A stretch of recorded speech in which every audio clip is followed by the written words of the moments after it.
warahmatullahi wabarakatuh. Saya atas nama Salamiah mahasiswa PPK dalam jabatan tahap 1 LPTK IAIN Takengon tahun 2024 dan guru pendidikan agama Islam dan budi pekerti di Sekolah SD Negeri Pondok Gajah, Jalan Takengon Biron, Kecamatan Bandar, Kabupaten Bener Meriah. Pada hari ini, Kamis tanggal 17 Oktober tahun 2024, saya akan uji kinerja atau UKIN. Selamat untuk Assalamualaikum warahmatullahi wabarakatuh.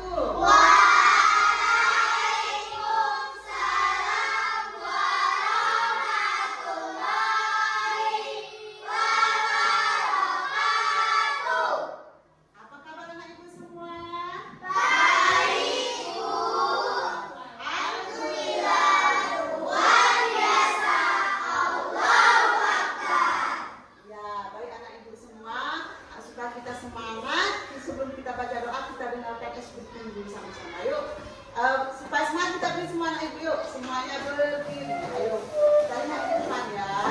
Sambil kita praktekkan. Yuk, sama-sama. Tangan ke atas menggapai bintang, tangan ke samping burung yang terbang, tangan ke depan ikan berenang, duduk yang rapi siap berdoa.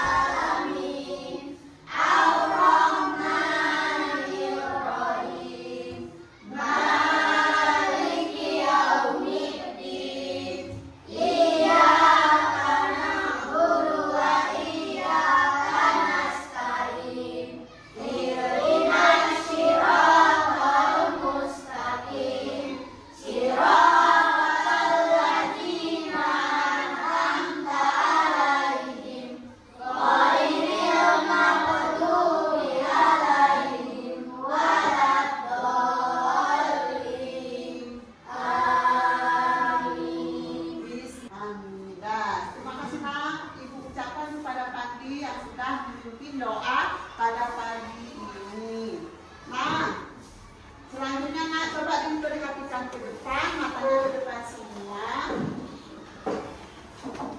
Pagi ini tujuan pembelajaran kita itu ada empat. Yang pertama, tujuan pembelajaran kita adalah meyakini peristiwa Fathu Makkah dengan baik dan benar. Yang kedua, membiasakan perilaku pantang menyerah sebagai bukti implementasi makna Fathu dengan benar. Yang ketiga, menjelaskan pengertian peristiwa Fathu Makkah dan Haji Wada dengan benar. Yang keempat, menjelaskan sebab-sebab terjadinya peristiwa Fathu Makkah dengan benar. Nah, Ibu sebelum dilanjutkan tujuan pembelajaran kita pada hari ini. Oke, Ibu absen dulu nak ya.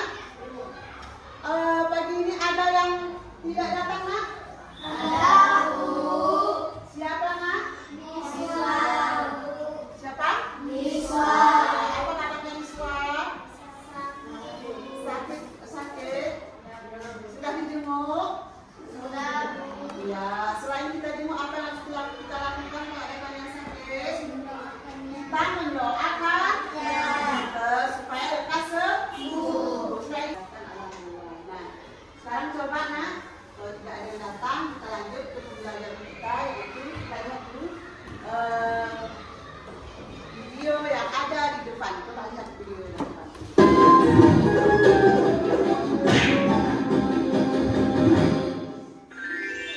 Kisah Nabi Muhammad SAW, Fathu Makkah bagian 1. Tak lama setelah menghadapi perang Kota, kaum muslim kembali berhadapan dengan sebuah peristiwa besar yang akan mempengaruhi perkembangan sejarah Islam hingga saat ini.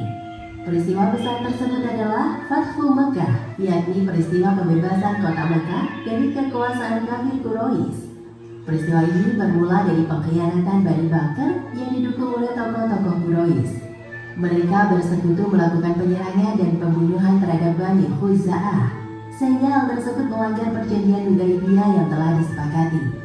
Perjanjian Hudaibiyah adalah perjanjian yang disepakati oleh kaum muslim dan kafir Quraisy pada 6 mengharapkan kesepakatan untuk gencatan senjata atau selama 10 tahun. Dan selama itu, suku-suku ini dapat menjalin kerjasama dengan kedua pihak pun. Salah satunya adalah Bani Khuza'ah yang menjalin kerjasama dan mengikat perjanjian pertahanan dengan pihak Nabi Muhammad SAW, sehingga Bani Khuza'ah akan mendapatkan jaminan perlindungan dari umat Islam dan begitu juga sebaliknya. Sementara Bani Bakr berpihak kepada kafir Quraisy. Namun belum genap masuk 2 tahun, Bani Bakr telah melanggar perjanjian itu dengan menyerang suku Khuza'ah pada malam hari di bulan Syaban tahun 8 Hijriah. Sebelumnya, kedua suku ini memang telah lama saling bermusuhan sejak masa jahiliyah. Di malam penyerangan itu, Quraisy membantu Bani Bakr dengan memasang persenjataan dan pasukan. Tokoh-tokoh Quraisy yang terlibat memberi bantuan itu antara lain Suhail bin Amr yang merupakan ketua delegasi kafir Quraisy dalam perjanjian Hudaibiyah, lalu Ikrimah bin Abi Jahal dan beberapa lainnya. Sementara pemimpin dari penyerangan itu adalah Umar bin Muawiyah dari Bani Bakr. Di tengah mata muda, ia menyerang secara tiba-tiba terhadap Bani Khuza'ah yang saat itu kebanyakan mereka telah tertidur malam, sehingga mereka diserang dalam keadaan dan siap bertempur. Penyerangan pun terus berlanjut sepanjang malam itu, dan karena perkampungan Bani Khuza'ah berada di pinggiran kota Mekah, atau tepatnya di dekat sumber mata air yang bernama Al-Watir, sampai akhirnya Bani Khuza'ah terdesak mundur hingga ke Tanah Haram. Pada saat Bani Khuza'ah terpojok dan masuk ke Tanah Haram, beberapa orang Bani Bakr menegur Naufal bin Muawiyah. Hai Naufal, tidakkah kau lihat kita telah memasuki Tanah Haram? Ingatlah engkau akan Tuhan. Kita dihadapkan saling pakai darah di tanah ini. Naufal kemudian menjawab mereka dikata kasar. Tidak ada Tuhan di hari ini, wahai Bani Bakr. Maka lampiaskan dendam kalian. Aku bersumpah kalian pernah mencuri di Tanah Haram. Lalu kenapa kalian tidak melampiaskan dendam kalian juga di dalamnya? Orang-orang Bani Khuza'ah yang berhasil melarikan diri ke Mekah, mereka pun berlindung di rumah Budayl bin Warqah, sehingga Bani Bakr menghentikan pengejaran mereka. Adapun penyerangan dan pembunuhan yang dilakukan oleh Bani Bakr dan Quraisy itu adalah pelanggaran serius terhadap perjanjian Hudaibiyah. Amr bin Salim, salah seorang Bani Khuza'ah yang berhasil meloloskan diri dari pembantaian yang dilakukan oleh Bani Bakr, kemudian pergi ke Madinah untuk melapor kepada Rasulullah SAW. Setelah sampai di Madinah, Amr langsung menghadap Rasulullah SAW dan menceritakan semua kejadian yang terjadi semalam. Wahai Rasulullah, kampung kami telah diserang oleh Bani Bakr dan Quraisy pada malam kemarin. Tolonglah kami ya Rasulullah. Kemudian Rasulullah SAW berkata, Engkau pasti memperoleh pertolongan, wahai Amr. tak lama setelah kehadiran Amr, datanglah juga Budayl bin Warqah dan rombongan anggota Bani Khuza'ah. Mereka pun menyampaikan hal yang sama kepada Rasulullah SAW. Setelah Rasulullah SAW meyakini kebenaran laporan itu, beliau langsung menyampaikan usul kepada tokoh-tokoh Quraisy Mekah untuk memilih salah satu dari 3 pilihan yang beliau tawarkan, yakni 1. Membayar fidyah atau ganti rugi atas korban yang diderita suku Khuza'ah. 2. Membatalkan perjanjian pertahanan mereka dengan Bani Bakr.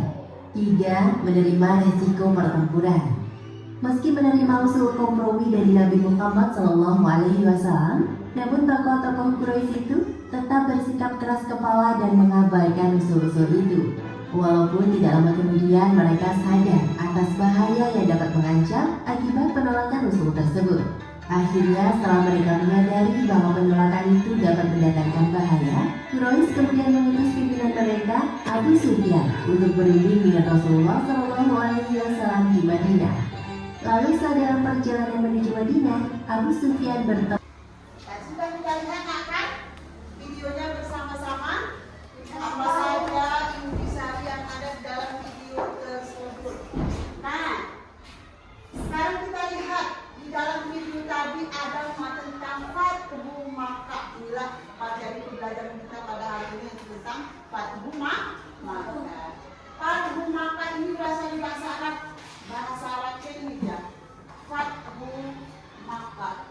yang artinya adalah peristiwa penaklukan kota Mekah pada tahun 8 Hijriah oleh kaum muslimin. Siapa yang memimpin oleh kaum muslimin tadi? Yaitu Rasulullah Sallallahu Alaihi Wasallam.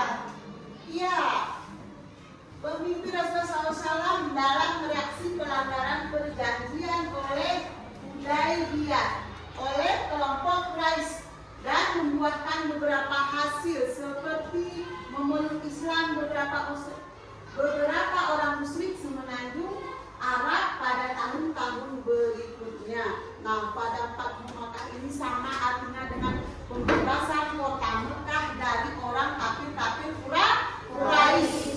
Sama saja, penaklukan kota Mekah atau pembebasan kota Mekah dari orang-orang kafir Quraisy pada tahun 8 Hijriah. Nah, kenapa nak? Kota Mekah ini merupakan pijak titik, yaitu untuk memasuki kota Mekah. Kota Mekah ini merupakan kota kelahiran Nabi Muhammad SAW. Ya, kota Mekah ini kota kelahiran Nabi Muhammad SAW. Nah, ada penting yang perlu kita perhatikan. Coba kita lihat ke depan bagaimana peristiwa Fathu Makkah. Ada 4. Nah, apa itu pengertian Fathu Makkah? Sebab terjadinya Fathu Makkah, peristiwa penting dalam Fathu Makkah. Yang keempat, cara Rasulullah Sallallahu Alaihi Wasallam membebaskan kota Mekah. Nah, itu poin penting. 2 ya. Yang pertama turunnya Quran surat An-Nasr. Ada yang tahu surat An-Nasr? Ada yang hafal? Siapa bisa coba bacakan? Ya, bacakan surat An-Nasr.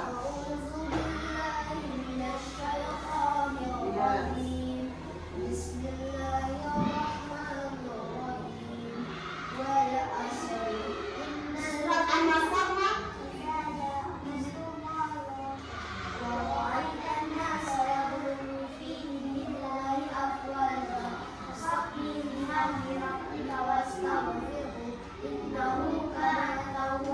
Terima kasih. Siapa namanya? Telah baca surat An-Nasr dengan baik. Siapa namanya? Siapa? Alta. Tepuk tangan sekalinya. Ya. Yang pertama nak peristiwa penting pada Fathu Makkah. Yang pertama bunyinya surat An-Nasr ayat 1 sampai ayat ke-3. Bunyinya nak kali kita bersama-sama. Bismillahirrahmanirrahim.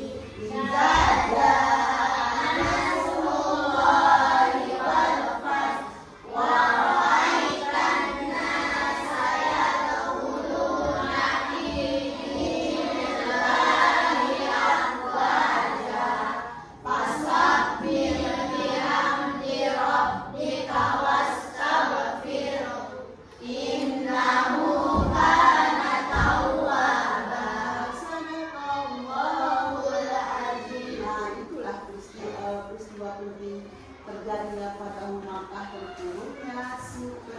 turunnya. Nah, coba anak-anak ibu kayaknya udah pada ngantuk, udah pada lelah. Nah, kita SPB dulu ya bersemangat anak ibu ya. Coba ayo kita dengarkan SPB semua. Berdiri semuanya anak ibu. Lihat ke depan.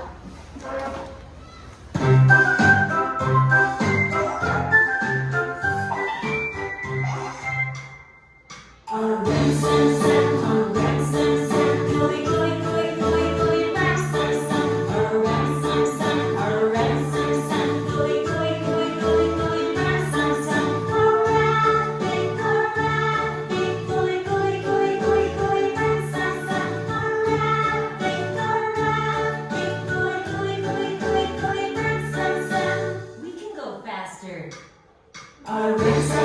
alright, Sam, go,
kalian ya. Nah, tugas kelompoknya dikerjakan secara bersama-sama. Dibuat yang cantik, ditulis yang rapi, yang indah supaya mendapatkan nilai yang bagus. Nah, ketua kelompoknya Isma. Iya, kasih tugas kelompok.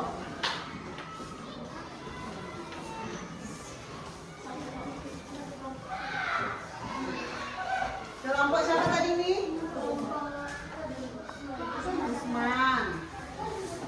Buat nanti di kartunya kelompok Usman. Ini kelompok Abu Bakar. Ya.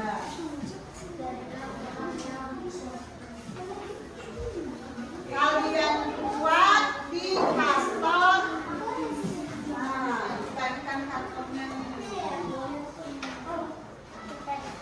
Ya.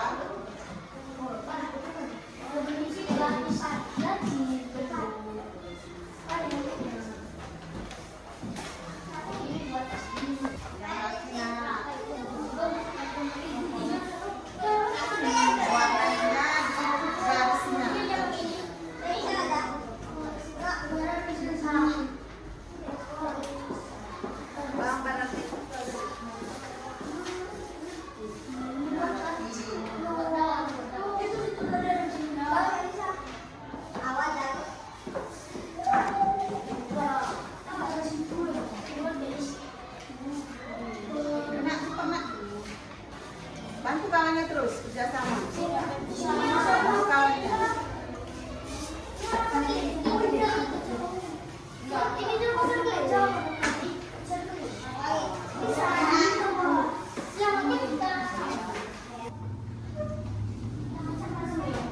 Baik anak-anak ibu, bagaimana tugas kelompoknya sudah siap semua?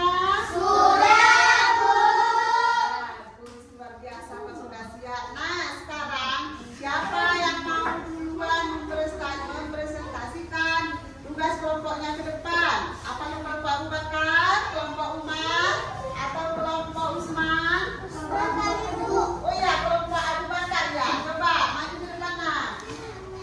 Ayo. Ke depan ya. Dua orang pegang.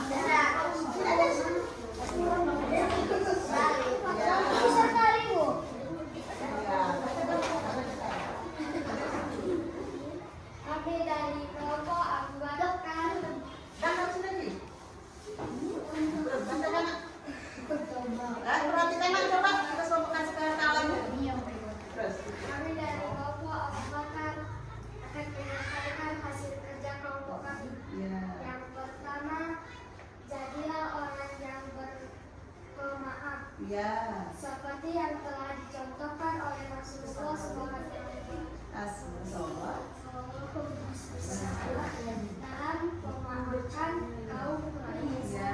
Dua, jadilah pemimpin yang alim dan bijaksana, seperti yang telah diperintahkan oleh Rasulullah untuk melindungi wanita dan anak-anak dalam penyerangan kepada maka dan tidak membunuh lawan yang sudah tidak berdaya. Ya.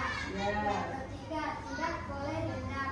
Apabila ada orang yang menghina kita atau berbuat sesuatu yang tidak sesuai dengan harapan kita, maka kita harus tetap berbuat baik terhadap mereka dan mendoakan kebaikan atas mereka. Yang keempat, harus saling menjaga kemiskinan dan kebaikan. Sebagaimana Rasulullah SAW sangat Ya, sini lagi nak jadi jelas. dalam melarang kebiasaan dan menunjukkan berhala. Ya, terima kasih diucapkan kepada kelompok Abu Bakar atas kerja kelompoknya luar biasa. Masya Allah, tepuk tangan untuk Bapak. Luar biasa. Dah, sekarang coba bisa duduk kembali ya. Ya.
kemampuan anak ibu yang telah mempelajari pelajaran kita pada hari ini, ibu akan memberikan soal berupa proses kepada adik-adik semuanya. Masing-masing satu orang satu. Nah ini diisi, dikerjakan nah ya. Ini tidak secara kelompok tetapi secara pribadi, dikerjakan, diisi secara sendiri masing-masing. Nah ibu bagikan ya, satu orang satu. Dibaca dulu dengan bagus, setelah itu baru diisi. Ya.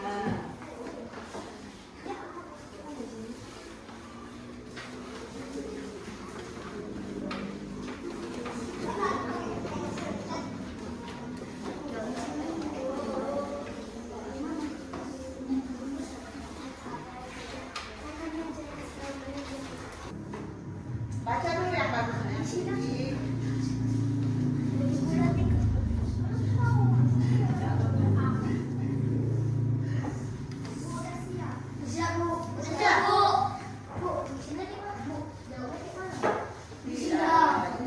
Ini salah satu. Ini pertanyaannya. Kadang ada A, B, C, D. Ini salah satu gambarnya. Boleh dibulat, boleh dicontek, boleh disilang. Pilih salah satu.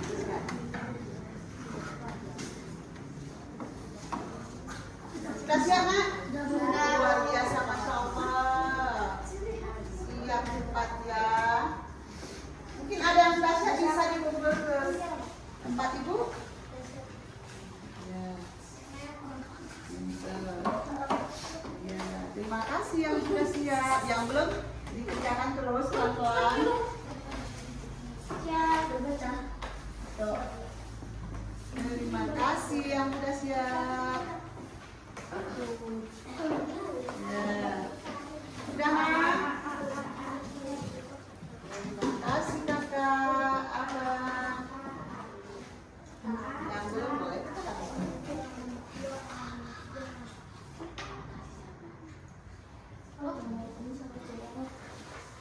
dah, makasih ya.